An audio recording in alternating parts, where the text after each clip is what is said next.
What if I say I went to Zimbabwe with $10 million in cash and I couldn't buy a coffee for my girlfriend? Would you believe it? No one will believe it, guys, right? But that's true. That's true. So let me give a little bit of context. So this is our first episode, and in these this is like a mini series, guys, where we'll be talking about how people actually pay in various countries. I think it would be very fascinating to learn how each country pay, and it could be fascinating to people who are avid travelers like me. It could be fascinating to payment managers who are building global brands and they want to enter into new markets. It could be very fascinating for entrepreneurs, and it could be also fascinating for anyone who is curious to learn how people actually pay in emerging markets. So, so what happened? So I went with my girlfriend. I went to Zimbabwe and I had $10 million in cash in my suitcase, and I couldn't buy a coffee for her, guys. So this is what happened.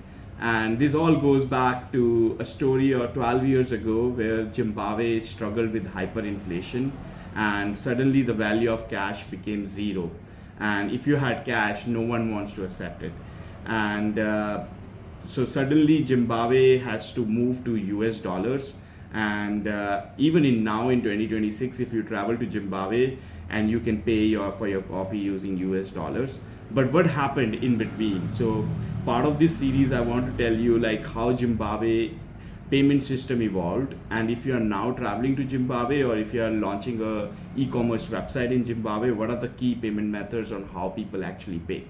So the most important payment method in Zimbabwe, which is right now, is EcoCash. It's a mobile wallet which could be used to pay using a QR code, to receive salaries, to pay an employee, to send money to a friend. So you can just download the app EcoCash, and more than 90% market share, and everyone uses EcoCash in Zimbabwe.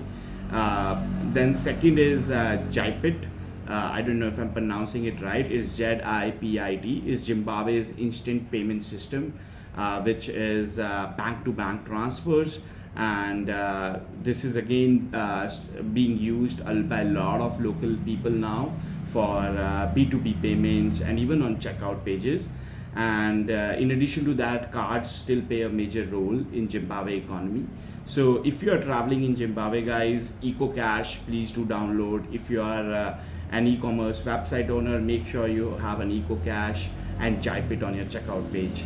And I hope you liked how Zimbabwe actually pay, and if even if you have US dollars, you can go to Zimbabwe. You don't need a currency exchange. So write me in comments about your Zimbabwe story, and next week or maybe tomorrow, I'll come up with a new episode with a new country with a new fascinating story. Thank you.